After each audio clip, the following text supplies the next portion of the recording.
Shalom Aleihim. Berjumpa lagi dengan saya pada perenungan hari ini tanggal 3 Agustus 2022. Sudahkah kita memberi sapaan dan senyuman kepada sesama kita dan tetangga kita? Mari kita awali perenungan hari ini dengan tanda kemenangan kita dalam nama Bapa dan Putra dan Roh Kudus. Amin. Iman yang mendatangkan berkat. Bacaan liturgi hari ini diambil dari kitab Yeremia 31 ayat 1 sampai dengan 7 dan Injil Matius 15 ayat 21 sampai dengan 28. Saudara-saudaraku yang terkasih di dalam kasih Kristus, ada seorang ibu saudara yang sedang dalam kesulitan mencari pinjaman bagi biaya pengobatan anaknya. Dia mendatangi seorang majikan tempat dia mencuci baju, sedangkan suaminya adalah seorang penarik beca. Majikannya dengan sinis berkata, "Bagaimana kamu akan membayarnya sedangkan kamu mencuci baju dari keluarga ini tak seberapa?" Namun ibu ini penuh harap memohon sambil bersujud. Karena kerendahan hati si ibu ini, majikannya terenyuh dan memberi uang dan katanya, "Ambil saja, tak usah dipikirkan kembalinya."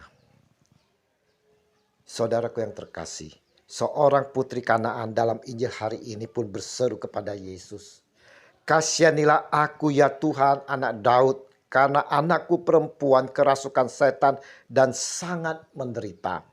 Matius 15 ayat 22. Tetapi Yesus sama sekali tidak menjawabnya. Lalu murid-muridnya datang dan meminta kepadanya, "Suruhlah ia pergi, ia mengikuti kita," dengan berteriak-teriak.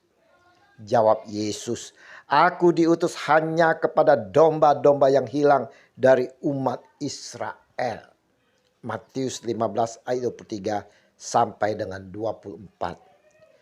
Para murid tidak memperhatikan belas kasihan kepada perempuan itu, saudara. Padahal Yesus menghendaki para pengikutnya memiliki belas kasihan kepada mereka yang membutuhkan. Nah, adakah dari kita memiliki belas kasihan seperti yang dikehendaki Yesus? Atau kita mungkin seperti para murid saudaraku yang terkasih yang tidak memiliki belas kasihan? Bagi orang Israel, Kanaan adalah bangsa kafir, bukan bangsa pilihan Allah. Statusnya tidak masuk hitungan sama sekali baik secara sosial maupun dari segi gender. Tetapi perempuan itu tetap mendekat dan menyembah dia sambil berkata, "Tuhan, tolonglah aku." Tetapi Yesus menjawab, "Tidak patut mengambil roti yang disediakan bagi anak-anak dan melemparkannya kepada anjing." Matius 15 ayat 25 sampai dengan 26. Saudaraku yang terkasih, mungkin kita sedikit kaget melihat dan mendengar ucapan Yesus sekasar ini. Kenapa Yesus menyampaikan begitu keras?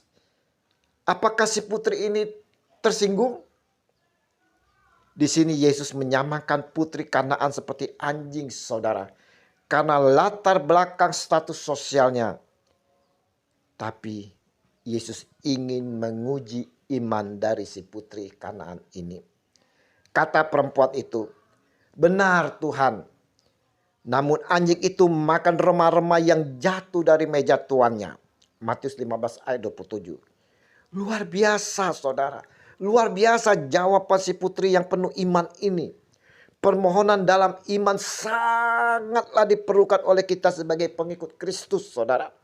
Dengan iman yang penuh percaya, berkat itu akan tercurah atas kita. Pernyataan perempuan ini ingin menunjukkan, saudara-saudara, bahwa dia rela mendapat sisa makanan meskipun itu hanya remah. Tanpa kepura-puraan perempuan itu tahu siapa Yesus itu. Oleh karena itu dia tidak marah, tetapi tetap merendahkan dirinya di hadapan Tuhan. Ini adalah kesaksian iman yang luar biasa yang perlu kita contohkan, saudara. Dengan sifat sikap iman yang demikian, Yesus mengabulkan permintaannya. Maka Yesus menjawab dan berkata kepadanya, "Hai ibu, besar imanmu, maka jadilah kepadamu seperti yang kau kehendaki."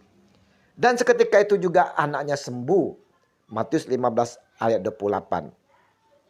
Dan seketika itu juga anaknya sembuh, saudara. Berkat iman yang ada pada putri Kanaan ini. Kasih Yesus dinyatakan. Kasih yang melampaui batas diskriminatif yang dibangun oleh manusia. Nah, sekarang bagaimana dengan diri kita, saudara?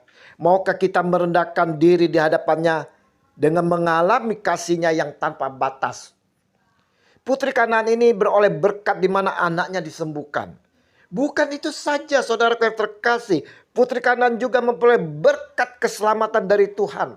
Di mana bagi orang-orang yang tidak diperhitungkan sama sekali. Tetapi ingat saudara, di mata Tuhan sangat berharga sekali.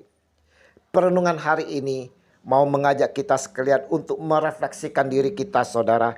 Apakah kita memiliki belas kasih tanpa batas? Adakah kita memiliki iman seperti putri Kanaan yang mau merendahkan hati dan diri di hadapan Tuhan? Iman yang mendatangkan berkat adalah iman yang rendah hati dan mau mengakui ketidaklayakan diri kita di hadapan Tuhan Yesus. Iman yang tekun dan aktif dalam doa, pantang menyerah sekalipun dalam menghadapi ujian. Iman maju tak gentar walau kekecewaan, sakit hati menjadi kenyataan di dalam kehidupan kita. Mari saudara-saudara yang terkasih, kita mau percaya kepada Allah dalam segala keadaan, bahkan dalam kesulitan yang besar menghadang kehidupan kita. Kita mau seperti putri Kanaan yang memiliki iman yang penuh kerendahan hati, sehingga mendatangkan berkat-berkat bagi kita. Tuhan Yesus, bimbing dan pimpin kami dalam kuasa Roh Kudus-Mu, agar kami senantiasa dimampukan memiliki belas kasih terhadap sesama dan memiliki iman yang penuh kerendahan hati kini dan sepanjang masa. Amin. Dalam nama Bapa dan Putra dan Roh Kudus. Amin. Shalom Aleihim.